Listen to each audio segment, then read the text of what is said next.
येजी है, ये डेनी है और इन दोनों की वजह से शिनी की ख्वारी हो रही है।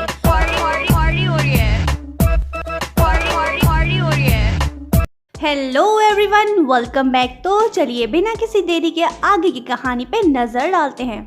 अनमोल येजी उदास बैठी होती है। वो टेंशन में है क्योंकि उसे असाइनमेंट कंप्लीट करना है, पर वो ठहरी कामचोर उसे जरा भी मजा नहीं आ रहा है। पर उसकी किस्मत अच्छी है क्योंकि चंगू और मंगू वहीं उसके पास पहुंच जाते हैं। चंगू येजी से कहता है कि कामचोर मत बनो, दिल लगा के असाइनमेंट कंप्लीट करो, पर मंगू उसे कहता है कि तुम शॉर्टकट तरीका अपनाओ, पढ़ाई में क्या मजा। कंफ्यूज येजी फंस चुकी है क्योंकि इस बार चंगू और मंगू उसे सही एडवाइस नहीं दे रहे हैं, एक असाइनमेंट के हक में और दूसरा उसके खिलाफ। देखते ही देखते चंगू मंगू दोनों लड़ पड़ते हैं। येजी उनकी फाइट देख के और भी परेशान होती है। वो उन दोनों से कहती है, सच तो ये है कि मुझे असाइनमेंट करना पसंद नहीं, मैं सिर्फ आंसर्स को कॉपी करने में माहिर हूँ। येजी की बातें सुन के चंगू भड़क जाता है और कहता है कि हम दोनों गेम खेलेंगे, जो जीतेगा येजी उसकी एडवाइस पे अमल करेगी। आए थे दोनों येजी को मोटिवेट करने, पर यहाँ सब उल्टा हो गया है। येजी इस सिचुएशन से और भी ज्यादा टेंस हो जाती है और लेट जाती है ताकि चंगू और मंगू गायब हो जाएं उसकी जिंदगी से। दूसरी तरफ डेनी हवांग ब्रदर से मिलने के बाद चला जाता है, पर वो उन दोनों को कंफ्यूज कर जाता है क्योंकि जो टेस्ट पेपर उन दोनों ने उसे दिया था उसमें 2 क्वेश्चन मिसिंग थे। ये बात सुनने के बाद दोनों भाई परेशान होते हैं और कॉल मिलाते हैं उस पर्सन को जो उन्हें पेपर चोरी करके दे रहा है। सुरेश और रमेश दोनों एक साथ कॉल करते हैं आंसर को, पर थोड़ी देर बाद दोनों अक्लमंदों को एहसास होता है कि हम तो एक ही पर्सन को कॉल कर रहे हैं। ड्रामे में इन्हीं हरकतों की वजह से हमने इन दोनों कैरेक्टर्स का नाम सुरेश और रमेश रखा क्योंकि ये दोनों बिल्कुल उन जैसे हैं। बहरहाल आंसर उन दोनों को बताता है कि उसने पूरा पेपर दिया है। ये सुन के दोनों भाई परेशान होते हैं और सोचते हैं कि कहीं डायरेक्टर यान हमें ट्रैप में तो नहीं फंसा रहा। दोनों भाई वहां से निकलते हैं, पर डेनी अब तक उसी एरिया में है क्योंकि उसे मालूम करना है कि असल में पेपर कौन चुरा के उन्हें दे रहा है। डेनी दोनों का पीछा करता है। हुआंग ब्रदर्स सिनेमा मॉल जाते हैं आंसर से मिलने। डेनी भी उनका पीछा करते करते वहां पहुंच जाता है और वो कॉल मिलाता है शिनये को, जिसे डायरेक्टर ने टास्क दिया है आंसर को पकड़ने का। शिनये शायद डेनी को फॉलो कर रही थी। वो 1 सेकंड में वहीं पहुंच जाती है और ऐसे खुश होती है कि जैसे डेनी उसे मूवी दिखाने वाला है।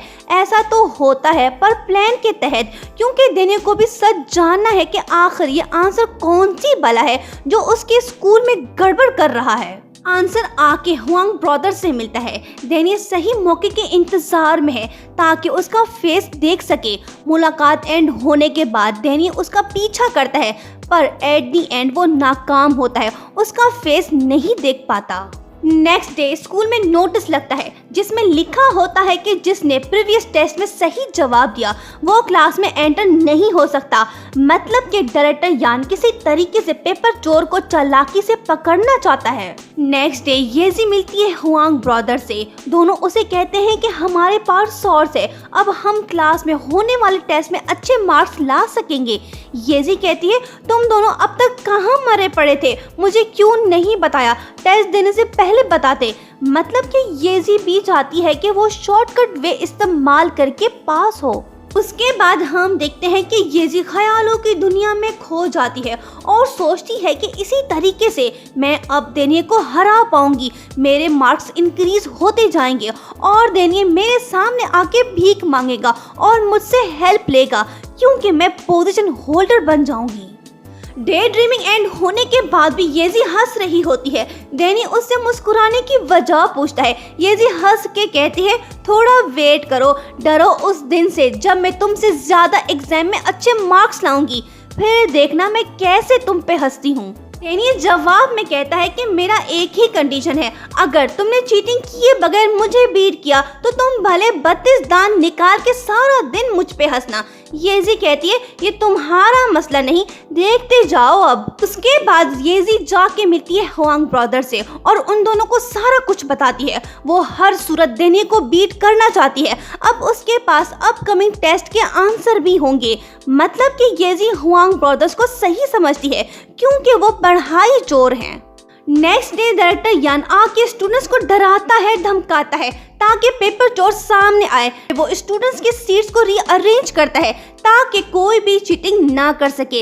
इसी वजह से येजी क्लास 1 में जा बैठती है। शिनी समझ आती है कि येजी चीटिंग करने वाली है क्योंकि उसके पास वाटर बोतल है जिसमें आंसर्स लिखे हुए हैं। शिनी बहाने से येजी की बोतल वहां से ले जाती है। मतलब कि येजी अब चीटिंग से पास नहीं हो सकती है। आखिरी उम्मीद खत्म होने के बाद हम येजी को डिप्रेस देखते हैं। टेस्ट के बाद येजी शिनी से लड़ती है और कहती है तुम्हारी हिम्मत कैसे हुई, तुमने क्यों मेरी बोतल ली। शिनी उसे कहती है क्या मैं ये जाके डायरेक्टर को दे दूं, तुम उससे ले लेना। ये लफ्ज सुन के येजी वहां से 9-2-11 होके चली जाती है क्योंकि शिनी के पास प्रूफ है। इसके बाद हम देखते हैं कि शिनी की हेल्प से आखिरकार देनी पता लगा लेता है आंसर का। वो जाके उससे मिलता है पर सरप्राइजिंगली वो कोई और नहीं बल्कि शिनी का असिस्टेंट है। पहले तो वो एक्सेप्ट नहीं करता लेकिन बाद में वो देनी को बताता है कि उसने शिनी की वजह से ये सब किया क्योंकि वो चाहता है कि स्टूडेंट्स पढ़ाई चोर बने, चीटिंग के आसरे पे रहें। इस तरीके से शिनी क्लास में टॉप आ सकती है जो मैं चाहता हूँ। उसकी बातें सुन के देनी भड़क जाता है और कहता है कि मैं पोजीशन होल्डर हूँ, जब तक मैं हूँ स्कूल में तुम्हारा ये प्लान कभी भी कामयाब नहीं होगा, पोजीशन मेरे पास रहेगी। कुछ दिन बाद हमें दिखाया जाता है कि हुआंग ब्रदर्स का धंधा चौपट हो चुका है क्योंकि आंसर अब उन्हें टेस्ट पेपर्स नहीं दे रहा। येजी इस आंसर में पास होना चाहती थी लेकिन अब उसे पढ़ाई करनी होगी। मतलब कि दिल के अरमान आंसुओं में बह गए।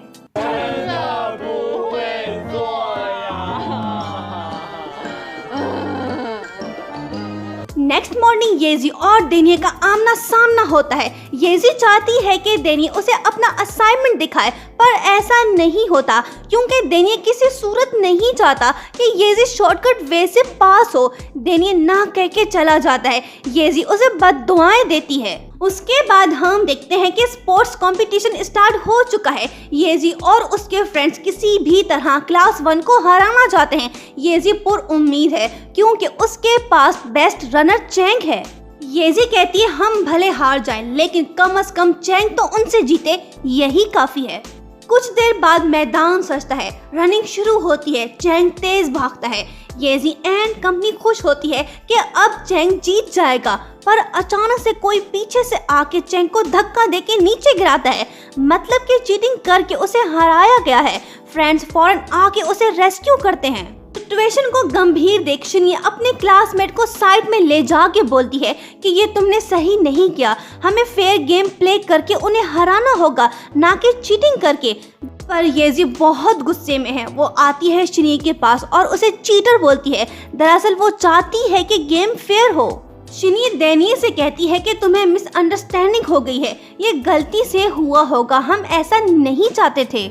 येजी उसे बहुत सुना के चली जाती है। देनी भी नाराज होता है उस पे। शिनी परेशान होती है क्योंकि उसका लव देनी उसे गलत समझ रहा है और यहीं पे पार्ट एंड होता है। ये सब सही जवाब दे के बने हैं हॉलीवुड सुपर कॉमेटर्स। Thanks for watching and don't forget to subscribe.